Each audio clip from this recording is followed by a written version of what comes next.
Be warned, this will include spoilers for My Little Pony, Friendship is Magic, and all its movies, specials, and shorts. If you've been on the internet in the past decade, I'm sure you've heard of the infamous fandom known as bronies. Bronies are the term used to describe adult male fans of the children's show My Little Pony, Friendship is Magic, but it expanded to describe all fans of the show that didn't fit within its target demographic, young girls between the ages of 6 to 10 years old. According to statistics, however, the audience of the show was and still is primarily male. So, I decided to make this video essay to analyze why. Why was this show about colorful horses so universal in its theming and characters? My Little Pony originally started as a toy line, though it did have shows, movies, and specials, such as My Little Pony and My Little Pony Tales.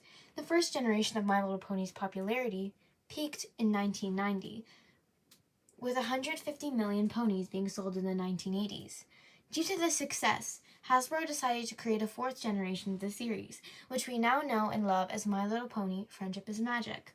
Around that time, Faust was pitching to get her show, Milky Way and the Galaxy Girls, released, but she also had a concept for MLP, My Little Pony Adventures, which was accepted and later developed into FIM. The show Bible for My Little Pony Adventures is available to read on the Internet Archive, featuring the drafting for the plot, episode concepts, and character and relationship concepts, including art. The show Bible included many concepts and characters that were later incorporated into the series, such as the Cutie Mark Acquisitions, the Ticketmaster, Griffin the Brush-Off, the Cutie Mark Chronicles, and Dragonshy. It's important to note that many characters like Twilight, Spike, Applejack, and Rainbow Dash came from other generations, though their character designs, personality, and sometimes even names were altered. Twilight was simply Twilight before being named Twilight Twinkle in My Little Pony Adventures, and then finally Twilight Sparkle in FIM.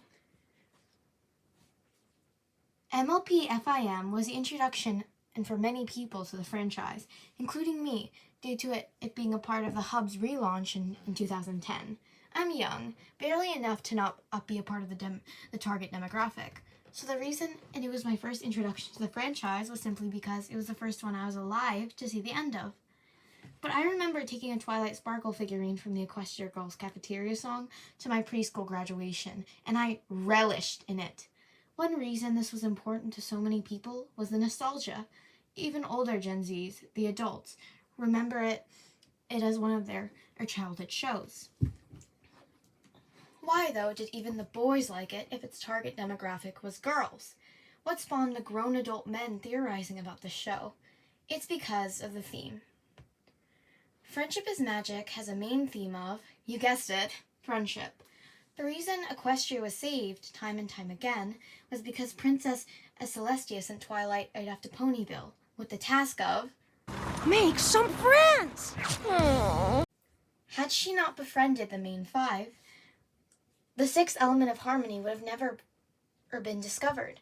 A lot of people clown on Celestia because she barely interferes when Equestria is in danger, and some of those complaints are valid. Like, why would you send a fresh high school graduate to defeat a literal demon from the depths of Pony Hell, who has defeated and outsmarted the literal Lord of Chaos? But there are just some things Celestia was physically incapable of doing. It was Twilight's cutie mark, Twilight's destiny, to be surrounded by the main five. Without the main six, Luna would have never been freed from Nightmare Moon. Celestia could have just banished her again, but no progress in their relationship or their happiness would have been made. If Celestia had the friendship or power to reform Luna, she would have just done so in the first place, instead of banishing her to the moon for 1,000 years. Anyway, I kind of went on a tangent there. What I'm saying is that friendship wasn't only the theme, which Twilight learned, but also the moral. Friendship isn't just important for children, but also for adults in the workplace, because humans aren't a solitary species. The reason people got so much out of this was because friendship is something important, especially with people with social differences. If you'd like to know more about that, you can watch the video essay, How My Little Pony Attracts an Autistic Audience by MLP Disney Lover, which will be linked in the description and also in the info card. Many My Little Pony characters are coded to be neurodivergent. Pinkie Pie and Rainbow Dash ADHD, Pinkie Pie Twilight Fluttershy, Maud and Mudbriar, and Applejack autistic, and so many other things, which is what makes the lessons in the episodes so much more meaningful. A lot of people argue that MLP has bad lessons to kids, like how Twilight isn't a good role model, that she's snarky and thinks she's superior to every pony. But that isn't true, and is mostly rooted in ableism because of the social differences Twilight presents. Twilight is simply very intelligent and is hesitant to make friends because studying and books are one of her special interests, but she eventually does and respects her friends, even if, just like any pony, she makes mistakes. For example, in Dragon Shy, she wants Fluttershy to go with him to convince the dragon to leave Equestria because she believes in Fluttershy's abilities, regardless of her shyness. Another big one is that it only prioritizes the friendship of the main six, but that isn't true at all. It prioritizes them because they're literally the main characters, with a vast array of personality traits for everyone, girl or boy, kid or adult, or anyone else to relate to. All friendships are important, even the ones that seem insignificant, stated by Twilight herself in the Cutie Remark Part 2. And it's not just my friendships that are important to Equestria. Every pony's are. When yours ended, it led us here. But just imagine all the others that are out there waiting for you if you just give them a chance. It is not weird for anyone to like My Little Pony, just like how it's not weird for anyone to make friends. It isn't weak for men to be vulnerable, or even just decent people who respect other people's feelings. And people thinking it's weird for boys and men to like this children's show are more immature than they are.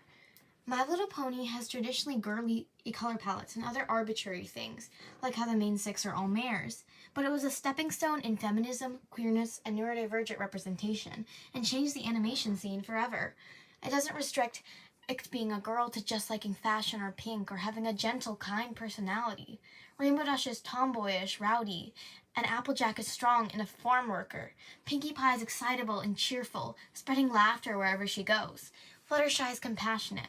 Twilight is intelligent and a STEM student. Rarity is a skilled, affluent entrepreneur and artist. They all serve as wonderful role models for children and are very relatable for both children and adults. ADHD and ASD traits were first studied in boys, and they are both more commonly diagnosed in boys and men, making misdiagnosis, late diagnosis, and lack of diagnosis or medication in women all the more common.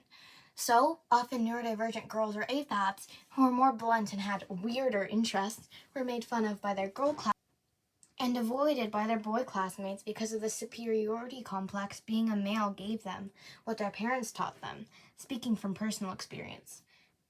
They could like the most girly things, but because of their inherent boyish personalities, they were always excluded and called odd, with no apparent explanation of their existence because their parents didn't want to get them a diagnosis, or the doctors simply diagnosed them wrong, making them have to fake their personality and hide their true self. My Little Pony FIM served to tell little girls that they could be whoever they wanted to be, regardless of their social differences or what other people said about them. Give them relatable characters to make them happier and want to embrace their true selves. And for boys, it was to tell them that it wasn't weird to like a girl's show. It was to tell them early that the gender binary was meaningless and to not be misogynistic.